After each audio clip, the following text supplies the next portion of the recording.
le gouvernement avait pris un engagement de construire 5000 logements à Kintélé. Et aujourd'hui, pour faciliter et permettre à nos compatriotes qui sont encore dans les sites de créer des conditions de relogement, il y a donc le premier projet de Kintélé qui a déjà rendu disponible 100 maisons pour lesquelles les familles les plus vulnérables pourront être logées et progressivement, nous continuerons à loger les uns et les autres. Les repères de l'histoire du monde nous renseignent que les grandes mutations qui s'opèrent à travers les pays sont souvent fédérées par celles des villes. Si donc la puissance d'un pays se traduit par l'essor, l'ardeur et le destin des villes, alors la transfiguration de la ville de Brazzaville qui s'opère à nos yeux est annonciatrice de l'émergence du Congo.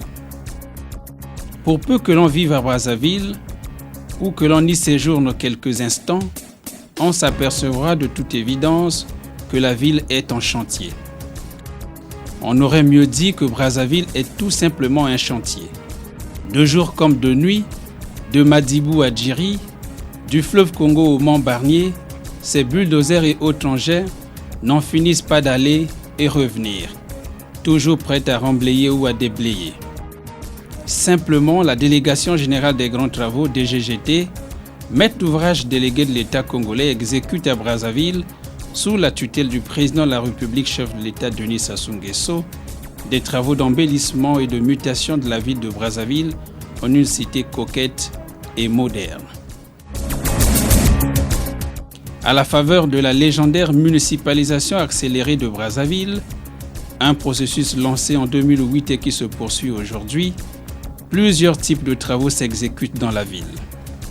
Projets de municipalisation ou de souveraineté, ils vont des travaux de construction ou de réhabilitation d'édifices publics à ceux de densification du réseau électrique en passant par la construction ou la réfection d'artères et chaussées, sans oublier l'aménagement des berges des ruisseaux qui serpentent la ville.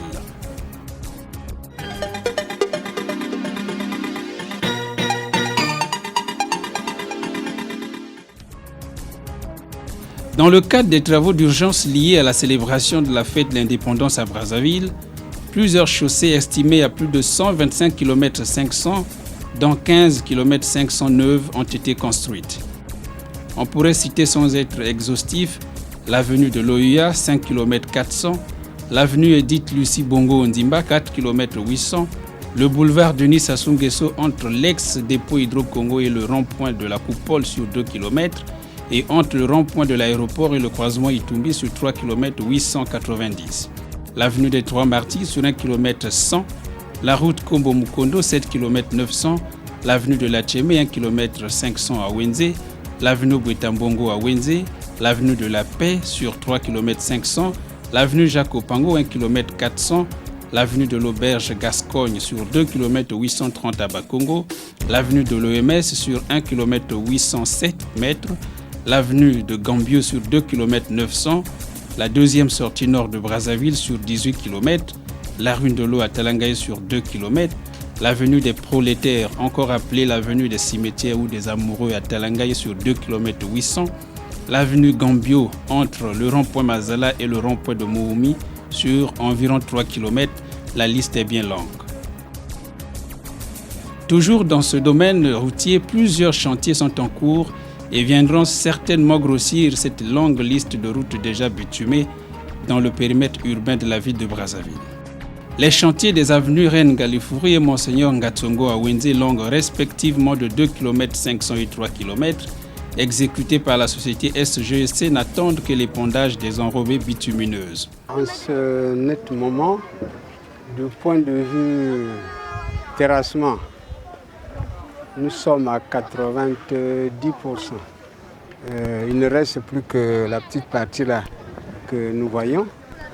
Du point de vue de la chaussée, il ne reste plus que la couche de fondation à 100%, la couche de base.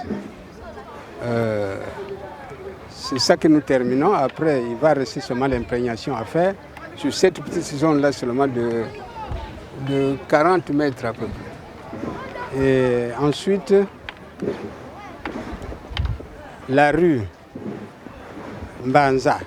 Mais ça, ce n'était pas prévu dans le projet initial. Dans le projet initial, c'était prévu qu'on s'arrête dans la rue Bakoukouya bis. Bon, mais avec les travaux du collecteur, on avait jugé bon, les grands travaux avaient jugé bon de travailler la rue Mbanza. C'est pour ça que nous sommes dans cette rue-là où le collecteur commence depuis le croisement ici avec l'avenue Gassongo jusqu'à l'avenue Ngalini là. Bon, il reste pas grand. Ils ont déjà raccordé le tout. Donc le problème qui reste, c'est l'imprégnation qu'ils ont déjà eu à faire, mais il reste maintenant la couche de roulement à mettre. On a vu l'avenue Ngalifuru. L'avenue Ngalifuru, nous sommes à la fin, c'est-à-dire qu'il ne reste qu'à mettre la couche de roulement, c'est tout. S'il y a un quartier de Brazzaville qui va bientôt connaître ce que l'on pourrait appeler à juste titre le boom du bitume, c'est bien celui de Diatta dans l'arrondissement 1 Makelekele. Plus de 10 km de routes sont attendus. Exécuté par la société Socofran avec Aegis International comme ingénieur conseil. Diatta sera traversé de part en part par des voies de 7 à 9 mètres de gabarit.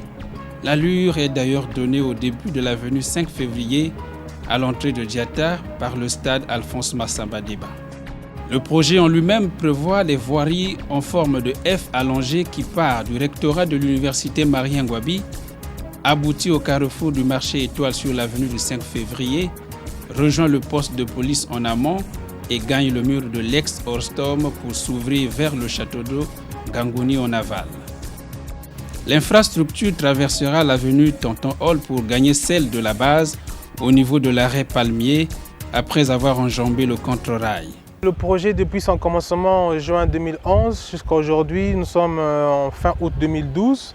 Selon le terme de contrat, on avait 3,6 km à faire sur Diatta. Donc le projet débutait au niveau du rectorat. Donc du rectorat jusqu'au château d'eau d'une part. Et on avait également une bretelle qui partait du croisement 5 février qui rejoignait le projet SGC actuellement en cours. Concernant les travaux réalisés, on est à 70% de réalisation et il en reste 30% sur Diatta. Quand dans les 30%, il y a tout. Il y a volet assainissement, chaussée, revêtement et équipement.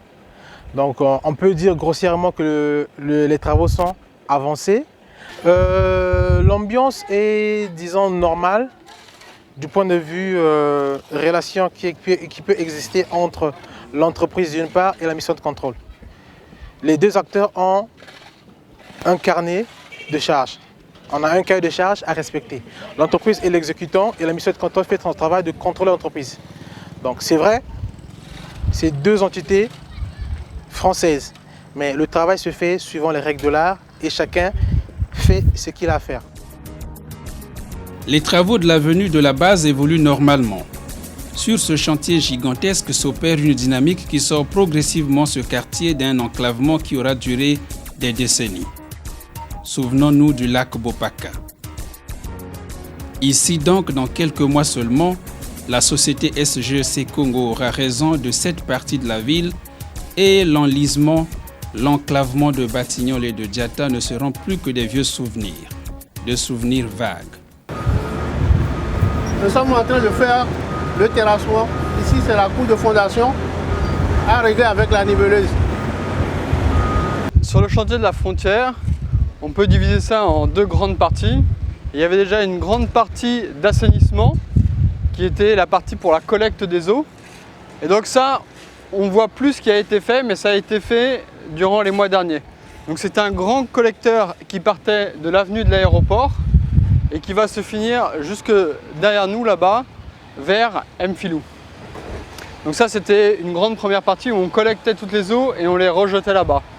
La deuxième partie, c'est refaire la route, toujours pareil en partant de la route de l'aéroport jusqu'au rond-point qui est situé au bout. Et donc ça c'est une route neuve avec un assainissement et c'est ce qu'on est en train de faire en ce moment. Donc il y a déjà une partie qui a été faite, à peu près aux 3/4, et il nous reste encore un quart qu'on doit finir. Donc on devra avoir fini et les terrassements et avoir mis en place les enrobés. Les usagers passant leur chemin sur cette avenue de la base peuvent aussi observer la présence d'une route apparemment orpheline qui descend vers les rails du quartier La Frontière. Eh bien, une chaussée de 9 mètres va relier sous peu l'avenue de la base au siège de l'arrondissement 7 Filou en construction. Globalement, sur le projet, on est environ entre 60 et 70% d'avancement en fonction du lieu des travaux. C'est-à-dire qu'ici, le chantier, il y a 2 routes. Il y a la route de la Frontière et la route de la Poudrière qui contourne l'aéroport, qui va jusqu'à la base militaire Marianne Ngouabi. Et donc, sur la partie route de la Frontière, on est plutôt à 80-85% d'avancement, c'est-à-dire qu'il reste la partie enrobée et le raccord sur le giratoire, le rond-point qui est derrière nous. Et sur la partie Frontière, on est plus sur 60% d'avancement, puisqu'il nous reste un tronçon de route entière à faire sur encore 1,5 km. Et le reste de la route est en fin d'assainissement et on va débuter les terrassements. De l'autre côté d'un filou, le bitumage de l'avenue Ngamaba sur 3 km entre les ronds-points Mazala et Mououmi étant achevé, et en attendant la pose des candélabres, la délégation générale des grands travaux met le cap sur la jonction mairie d'un filou, PK Filou sur 1 km 750. On le voit bien, ce quartier est en train de connaître une révolution du bitume jamais réalisée.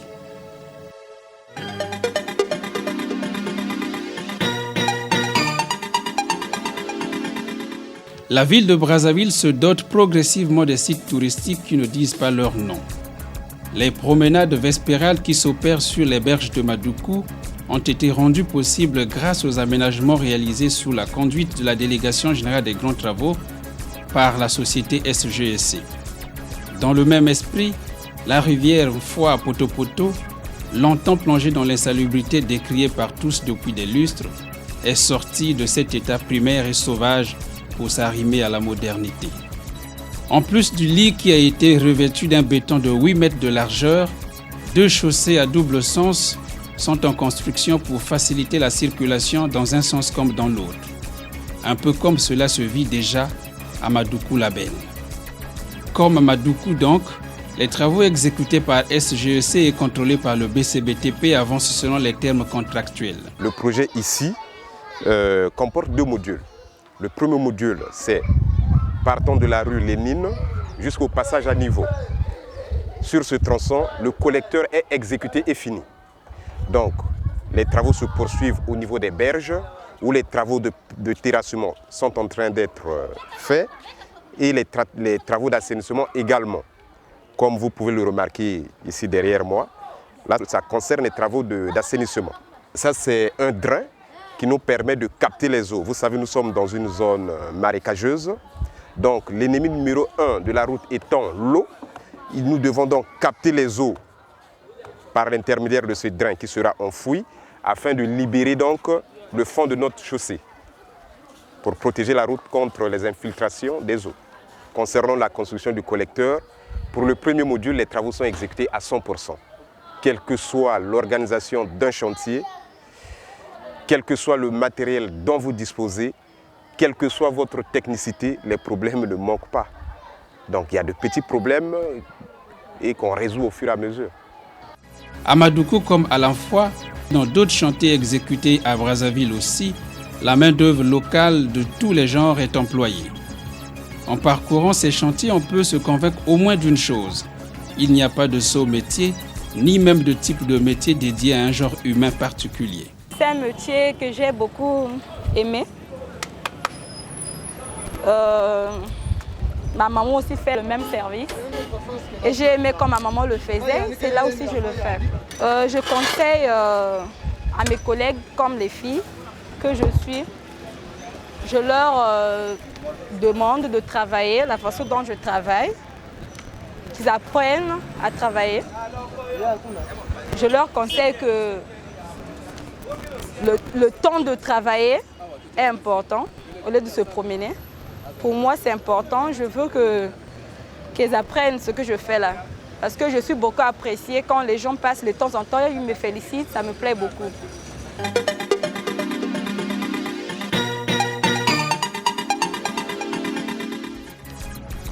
Ces dernières années, dans le cadre de la municipalisation accélérée de Brazzaville, sous la tutelle de la Délégation générale des grands travaux, la capitale du Congo s'est dotée de plusieurs bâtiments modernes dont l'architecture reste conforme aux normes internationales de construction. La tour SNPC, le ministère des Affaires étrangères et de la coopération, la préfecture de Brazzaville, la Cour constitutionnelle, le Conseil économique et social, le ministère de la Défense nationale, la Délégation générale des grands travaux elle-même offrent à leurs occupants les meilleures conditions de travail grâce à la politique volontariste impulsée par le président de la République, Denis Sassou Nguesso. D'autres administrations devront rejoindre cette liste.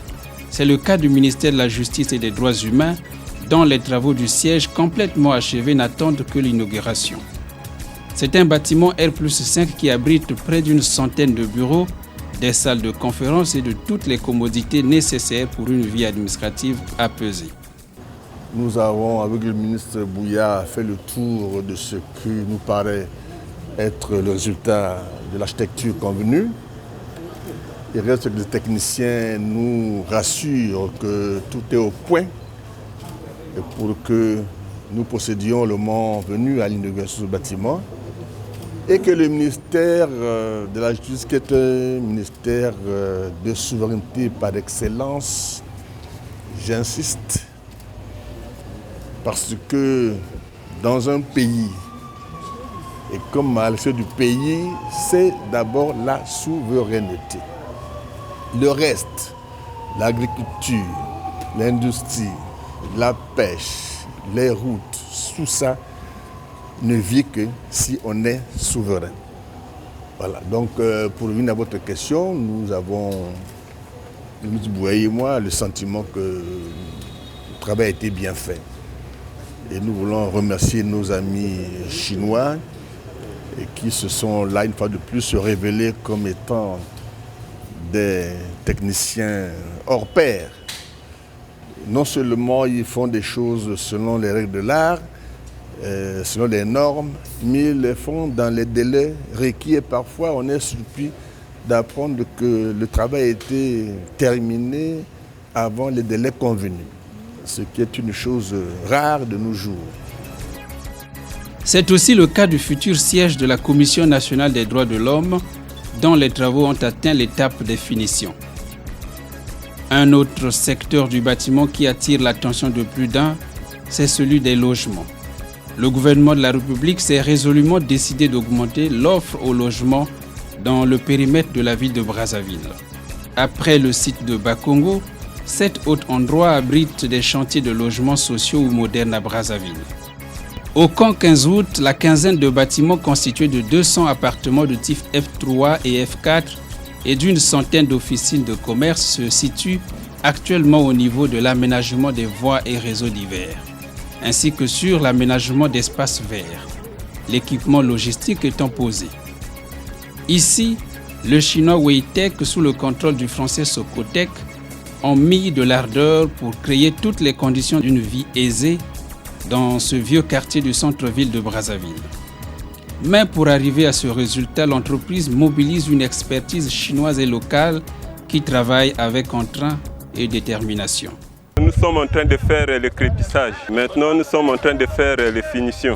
Bon, les matins, nous rentrons ici à 7h, parfois 7h15.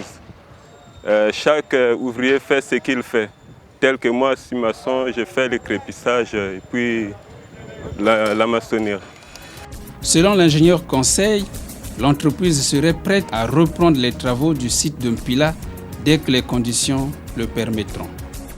Dans d'autres sites de la ville, on notera la fin des travaux de réhabilitation des immeubles dits des Italiens au boulevard Général Alfred Raoul. Désormais, la DCLBA devra renforcer sa capacité opérationnelle de 65 nouveaux logements rénovés, actualisés et mis aux normes. Au bout de la ville, à Kintélé, à 21 km au nord de Brazzaville, dans le même environnement où débuteront sous peu les travaux du complexe sportif qui abritera les 11e Jeux africains, non loin du site qui accueillera dans quelques mois seulement l'université Denis Sassou Nguesso de Kintélé. Là-bas donc, poussent toujours les logements sociaux de Kintélé. Le rouge, ce sont des maisons déjà construites. Oui. Tout ce qui est vert, ce sont des dalles coulées Oui. qui sont prêtes à recevoir des maisons. Ce qui est en orange ici, ce sont des plateformes qui sont prêtes à recevoir les dalles de béton. Et le reste, ce sont des différentes phases de travaux. Maintenant, tout ce qu'on a ici pratiquement, c'est pratiquement branché à l'eau.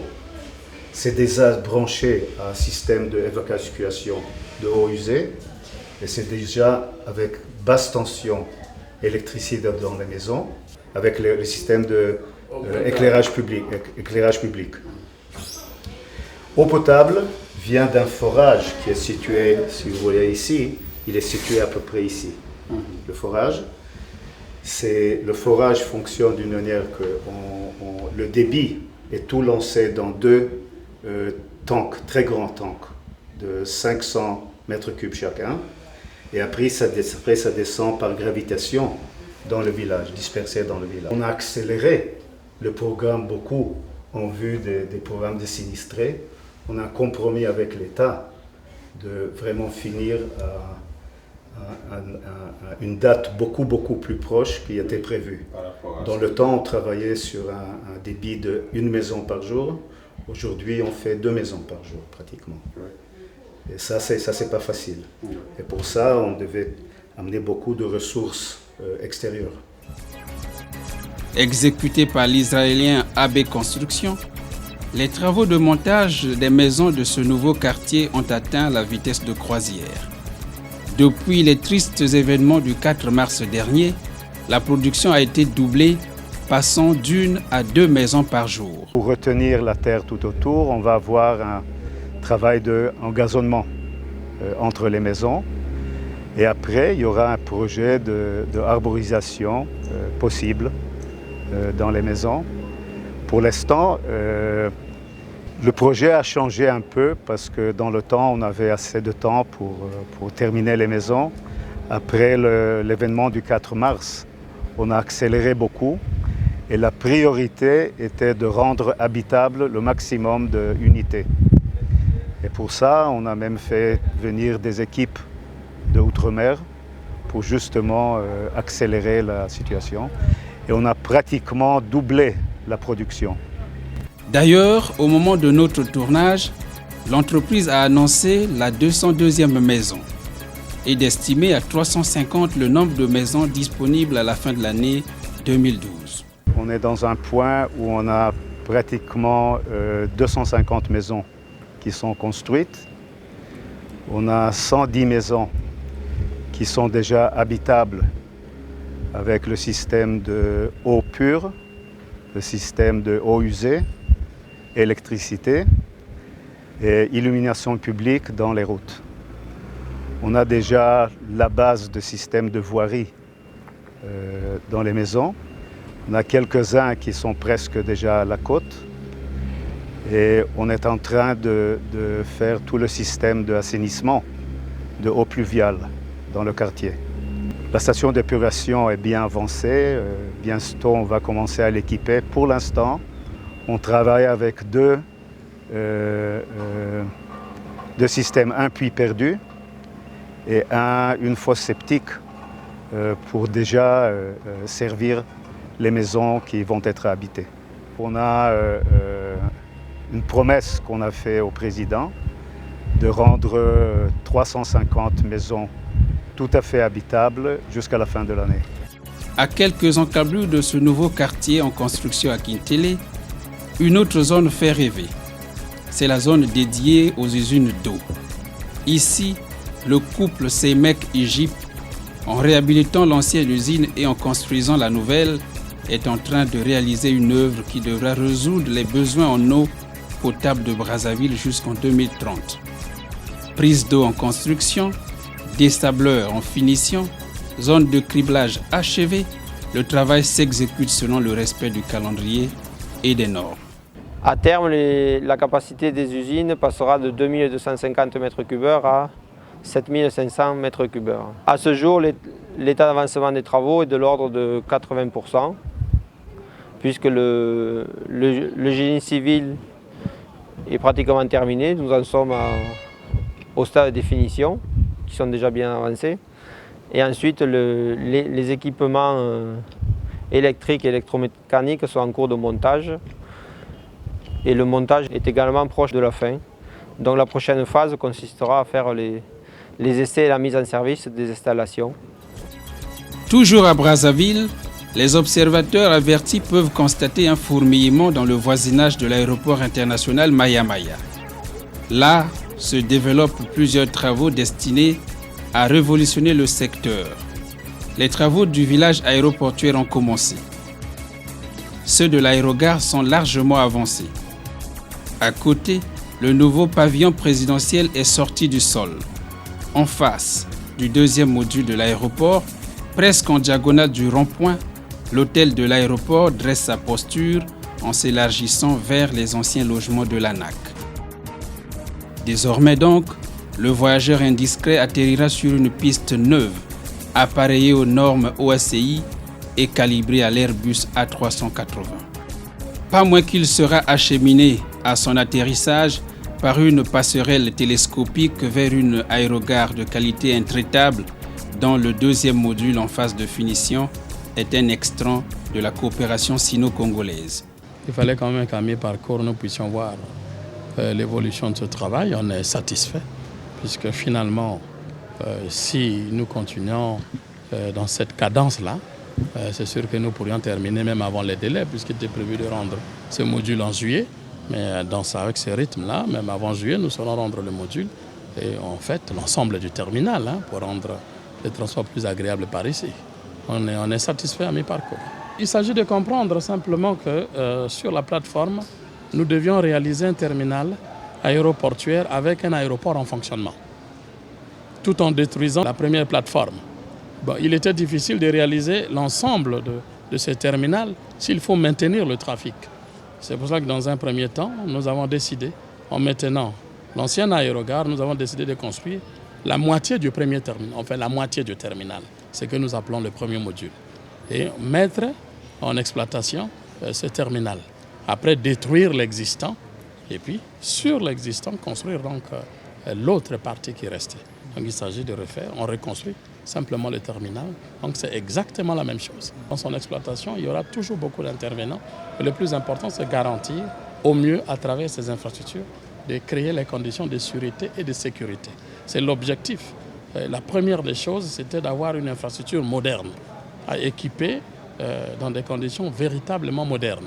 La deuxième chose, c'est ramener les hommes à la compétence requise pour qu'ils puissent exploiter au mieux ces différentes installations. Et c'est ce qui est en train d'être fait. Les gens sont mis à niveau, ils sont en train de travailler. Il y a tous les intervenants, chacun a sa tâche et devrait accomplir sa tâche, ce qui rend l'aéroport, on peut le dire, plus sécurisé et créer les conditions de ce que nous voulons dans le pays, en faire un aéroport d'éclatement pour la zone Afrique centrale, ce qu'on dit communément le hub. Et je pense que nous sommes en train de réussir ce pas. Il s'agit simplement que chacun doit faire sa tâche comme il se doit. Comme fonctionnent tous les aéroports modernes du monde. Il n'y a pas de miracle. Il s'agit de refaire la même chose puisque autour de ça, nous avons l'Organisation de l'aviation civile internationale qui réglemente l'ensemble de ces plateformes de la même manière. Nous devons donc simplement respecter ces standards internationaux. Si nous respectons, nous avons ce qu'il faut pour être au point. En réalité, dans le deuxième module qui est en train d'être réalisé, on fera les vols nationaux. Spécifiquement, ce n'est pas sur l'ensemble du module, mais sur une partie, puisque l'objectif était de séparer les flux. Donc avec l'arrivée du deuxième module, nous saurons séparer les flux comme il se doit. Celui qui fait des vols intérieurs le fera dans des conditions sans obligatoirement rencontrer ceux qui vont à l'extérieur. Les travaux de réhabilitation et d'extension de l'hôpital Mère-Enfant Blanche Gomez, exécutés par Zengwe Technique Congo, sous la surveillance du Tunisien Sudi International, ont atteint l'étape de l'équipement. Les travaux avancent dans un rythme normal. Bon, on a ici le bloc central, les travaux extérieurs sont pratiquement finis. Maintenant, c'est les locaux annexes qui sont en train d'avancer dans les grosses œuvres surtout. L'entreprise ZTC coopère dans un climat de confiance avec notre expertise et on ne trouve pas vraiment de problème avec cette entreprise chinoise qui tient à élaborer ce chantier dans les meilleures conditions de règles en vigueur. Selon le coordonnateur du projet, cet hôpital devrait en principe changer de statut au regard de son nouveau standing. Financé conjointement par la Banque arabe pour le développement économique, la BADEA, et l'État congolais, ce projet innovant vise la réhabilitation des anciens bâtiments avec équipement et l'extension du complexe au logement du personnel d'appoint. Nous avons ici à Blanche Commerce 2 phases. Il y a la phase numéro 1 et la phase numéro 2. Alors la phase numéro 1, les travaux sont déjà à une cadence de 96%. On a déjà fini les travaux de génie civil et la pose des équipements dans les salles. Il ne reste que quelques données administratives pour en faire l'ouverture. La phase numéro 2, alors ici les travaux sont à 26% dans son ensemble. Le marché Total, le très célèbre marché Total. Voici cet autre projet qui fera rêver les Congolais à la fin des travaux. Premier grand marché moderne de Brazzaville, le marché Total est un édifice R+1 qui se dresse pitoyablement en plein cœur de Bakongo et qui ne manquera pas de faire parler de lui. Comme le marché moderne de Dolisie, c'est l'entreprise Franco Villarici qui prépare le chef-d'œuvre sous un contrôle BCBTP. Il est prévu ici la construction d'un marché à un niveau. Exactement là où nous sommes, c'est uniquement réservé pour les vivres. Donc il y aura un deuxième lot qui sera de l'autre côté là-bas. C'est-à-dire ici nous sommes au niveau du module A. L'autre côté là-bas, c'est le module B qui sera donc destiné à la commercialisation des habits et autres choses. Donc ici c'est uniquement les vivres. Actuellement, nous sommes encore à la phase des grosses œuvres. Donc nous sommes au moins à près de 50% des grosses œuvres. Donc une fois qu'on va finir avec les grosses œuvres, on va maintenant entamer les secondes œuvres. Avec l'entreprise, nous sommes en parfaite collaboration. Eux, souvent quand ils produisent les plans de structure, ils nous les soumettent. Et nous, au niveau de notre bureau, nous avons tout un collège des ingénieurs qui s'organise pour la vérification des plans du point de vue structure. Et nous donnons des avis et nous faisons des plis qu'on transmet également aux grands travaux. Les travaux au marché Total, jusqu'à nos jours, se déroulent normalement et que jusqu'à présent, on n'a pas un problème particulier. L'université Marien-Ngouabi n'est pas en reste de cette modernisation qui siège à Brazzaville. Après la construction de sa grande bibliothèque qui attend désormais l'inauguration, 2 amphithéâtres de 1500 places chacun sont en construction dans le périmètre rectoral. Afin de leur apporter un peu plus de présence, les facultés de droit et des sciences de l'université Marien-Ngouabi sont en train d'être revisitées par la délégation générale des grands travaux. Actuellement, comme vous le constatez, les travaux de grosses œuvres sont suffisamment avancés pour le premier amphi, puisqu'il y en a 2. Et le deuxième a commencé avec 2 mois de retard. Et les grosses œuvres du premier sont à 80% d'exécution. Et l'amphi a une capacité de 1500 places. Et derrière, il y a des locaux d'entretien, de stockage du matériel et des salles polyvalentes pour le personnel enseignant et les toilettes aussi à l'intérieur. Comme aime à le dire le délégué général aux grands travaux Jean-Jacques Bouillard, l'avenir de Brazzaville ne pourrait se dessiner sans les grands projets futuristes. D'ici là donc, d'autres projets d'envergure vont s'installer à Brazzaville. Élargissement, modernisation et prolongement de la corniche de Brazzaville, du port ATC au pont du Djoué. Construction du centre des affaires de Brazzaville. Mutation de l'île Mbamou en une coquette cité. Travaux de modernisation du port autonome de Brazzaville et port secondaire. Agrandissement du CHU et construction d'un 2e centre hospitalier universitaire de Brazzaville. Construction du palais de l'Assemblée nationale. La liste s'allonge à mesure que les études aboutissent. À Brazzaville se développe aussi le projet Cadastre national. Le projet qui a atteint son apogée en cette année, avec la publication des premières enquêtes parcellaires, vise la sécurisation des propriétés et l'amélioration de l'assiette fiscale par la Direction générale des impôts et la mairie de Brazzaville. Autre projet qui se développe sous nos yeux, c'est celui de la couverture nationale en télécommunications. Après l'atterrage et l'allumage de la fibre optique à Matombi, dans les périphéries de Pointe-Noire, la boucle métropolitaine et le central téléphonique New Generation Network, qui desservira les abonnés de Brazzaville et du reste du pays, sera bientôt opérationnel.